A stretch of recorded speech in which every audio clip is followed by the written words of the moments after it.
makes the sandwich a po' boy? What makes a po' boy a sandwich is the dressing. How you dress that French baguette is key, pivotal, important. So it's the lettuce, tomatoes, pickles, and the seafood and the toppings that goes inside the French baguette. It makes a po' boy. And you can't forget the sauce. And you can't forget the remoulade sauce. The remoulade sauce, right? that's the staple, right. yes.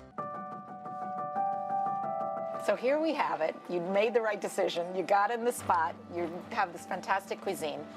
And then March 2020 hits, and it's a pandemic. What happened? What happened? Well, when COVID hit, it was just, we took it very seriously because, we have a lot of traffic, people coming in and coming out.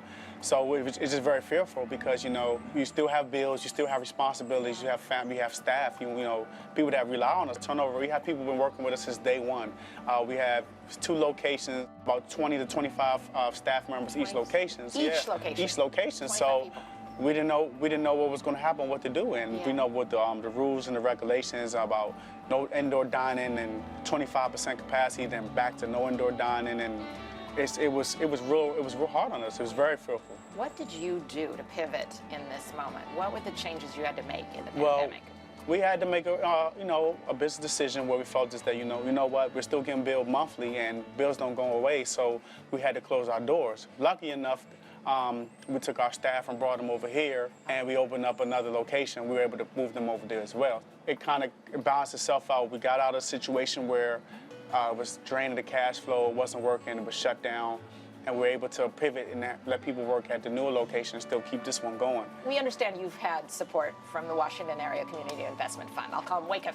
Yeah. So Wacif helped you, but tell me about that. How did they show up for you in a time of change and challenge? Well, in this industry, once you're a small business, you're going to need that leadership, that mentorship, someone to kind of guide you along the way. Hey, this is a good program used for accounting. This is a good program used for marketing. And that was Wacif's role. They were that big brother. They were the ones that, hey, we're going through a rough patch. What could we do here? Sometimes we didn't even have to call.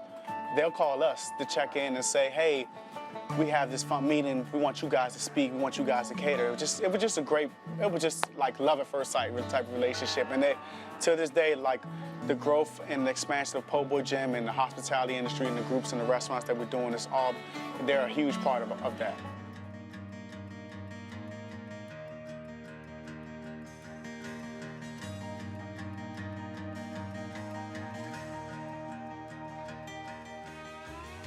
I'm Ruth Pratt. I'm the CFO of Google and Alphabet, and it's so great to be with you here today. I joined Lisa about a year ago at the OFN Small Business Conference when we announced our Grow with Google investment. Small businesses are a critically important part of the U.S. economy. They're the backbone of the U.S. economy. There are 30 million small businesses in the United States. They employ nearly half of the U.S. workforce. And when we think about a sustainable economic recovery, the most important part of that is that we're talking about and really planning for inclusive growth.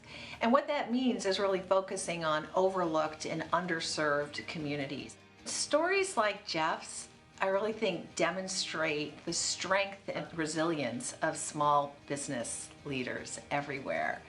And what we see time and time again is how they persevered throughout this crisis to really keep their businesses surviving, thriving, and supporting so many customers. And we're just really proud to be a part of that. What we've seen over the last 18 months is the incredible role that CDFIs play, ensuring that we get capital to the most underserved communities. And then through the work with OFN, the ability not just to provide capital, but what we've really looked at is how we could also provide support and training. And so we're just incredibly proud at Google to be teamed up with OFN and see the impact of their work. Together, we provided $170 million in loans. We provided $10 million in Google.org grants. And what we're seeing is the impact that they're having on small businesses. We were really encouraged by OFN's survey of its 300 members, which really underscored the extraordinary diversity of the community that we'd be able to reach working with OFN. You know, I think the data tell you the answer. 58% of the people reached are people of color, 85% people with low incomes, 26% in rural areas, 48% women. And that was really what motivated us to get involved. Almost all of the 180 million has been deployed at this point. We've supported more than 50 CDFIs. We've been able to reach across the US, and we're mapping closely to OFN's historically diverse footprint. So I'm very pleased to announce today that Google.org is extending its commitment to OFN. We are announcing that we will provide another $5 million of support. And the intent here is to help CDFIs really leverage technology to support their small business lending. We know there's a lot of work that needs to be done to help small businesses grow and thrive, in particular in overlooked communities. And we also know that's not something that we can do alone. So one of our key goals when we embarked on this program was to really highlight the impact that was possible when teaming up as we did with OFN. So we were really proud to see others similarly embrace the program and join in. And this is a principle that guides a lot of what we do at Google.